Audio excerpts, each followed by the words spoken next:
After years of back and forth, Doom's rhyme books were finally returned to his family. This has been a long and arduous process, with things being publicized back in 2022. This is when Jasmine, Doom's wife, publicly alleged that Egon, previously of Stone's Throw Records, was unlawfully in possession of Doom's rhyme books. And these things kind of started to kick off, I want to say from a post that Talib Kweli had, that was kind of in relation to this. Maybe at that point, Talib learned about it, or he just felt like talking about it that day. But a week later, Jasmine comes out and says this. And apparently at this point, the family had been trying for years to reclaim possession of these books, even before Doom's passing in 2022.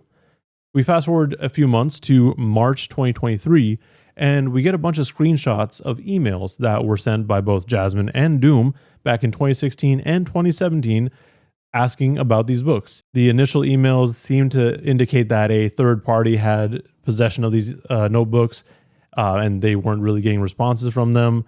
And then eventually it ended up being that Egon had these books. I don't know exactly what happened there, but they found out that Egon had them at that point.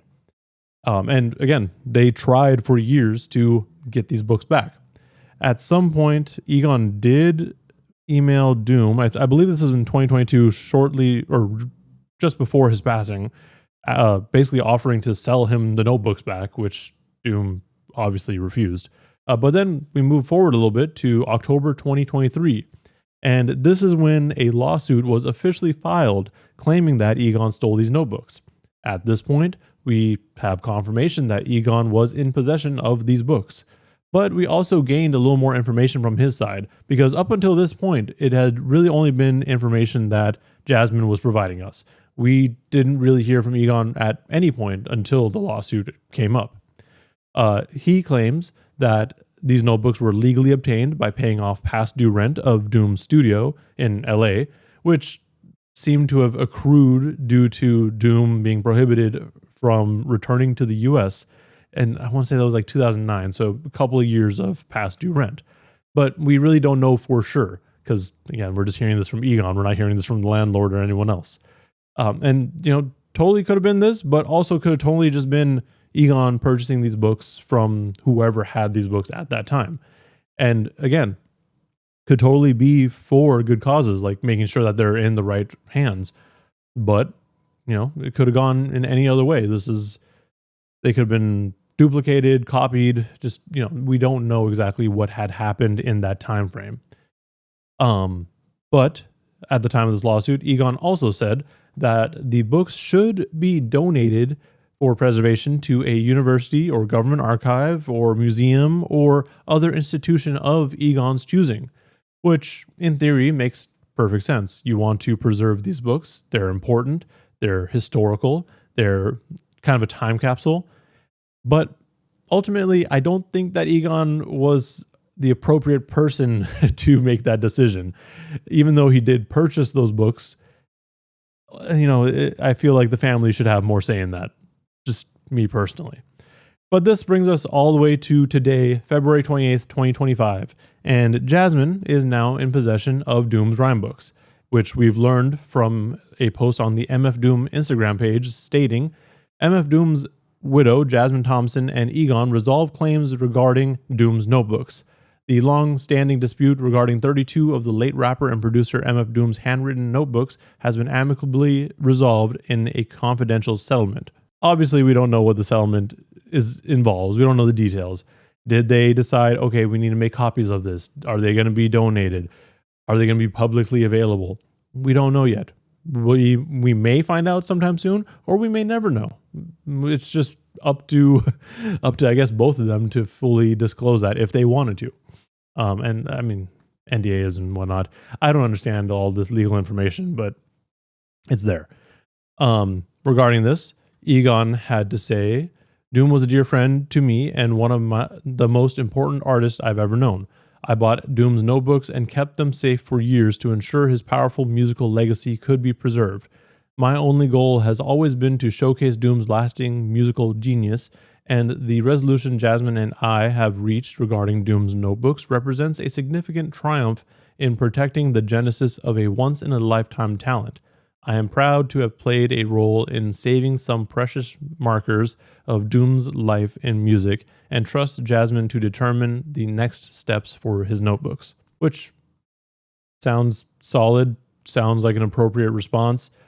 Kind of weird still, like he's kind of patting himself on the back for keeping them safe.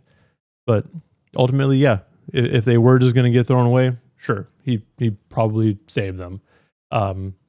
Take that statement however you like.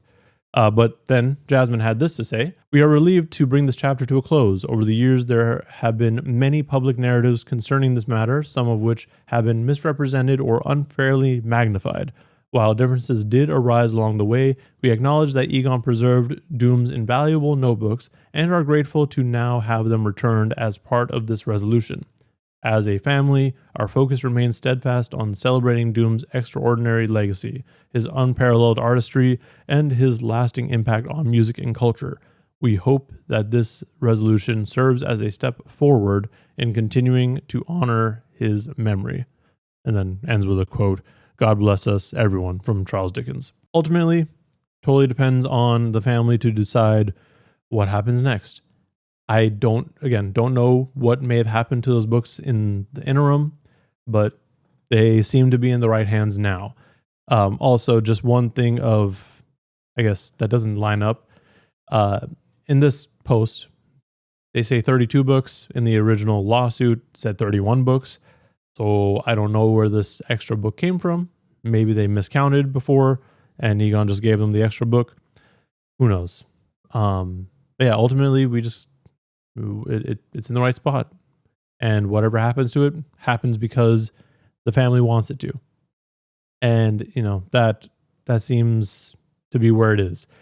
Doom's family seems to be pretty okay as far as, representing an artist's legacy. I mean, we've seen with X, Pop Smoke, a bunch of other rappers who have passed away, they tend to get milked for what they had. And there's two sides to it. On one side, yeah, the family wants to make sure that they're okay. And that's maybe what the artist wanted to do. So they're going to try to put out as much music as they can. They try to use their name and their likeness to further themselves. Because, ultimately, again, I feel like a lot of artists do want to support their family and want them to do well in life. But on the other hand, a lot of the stuff that comes out isn't necessarily finished product. It's random snippets, parts of a verse, ideas. So putting that stuff out there feels weird in that way. Because okay, this isn't necessarily how they wanted to do it. If it is a case of fully completed songs and they were planning on releasing it, personally, that's fine with me. But anything else just feels a little bit like, ooh, this person had a little bit of a light, a little bit of popularity. Let's just use them. But that's just me. In the end, glad that they're in the right hands. And yeah, we'll just wait and see. And yeah, the whole point of this video is just because I was talking about all of them or all the events leading up to this anyways. So why not put a bow on it, end it there. Check out the previous videos if you are interested at all. I go way more in depth into 3 main sections of it. But let me know in the comments below how you feel about the books being returned, how you feel about people using artists' unfinished work. And while you're down there, like and subscribe to see more rambling and content like this. Thank you for watching, and please stay safe out there.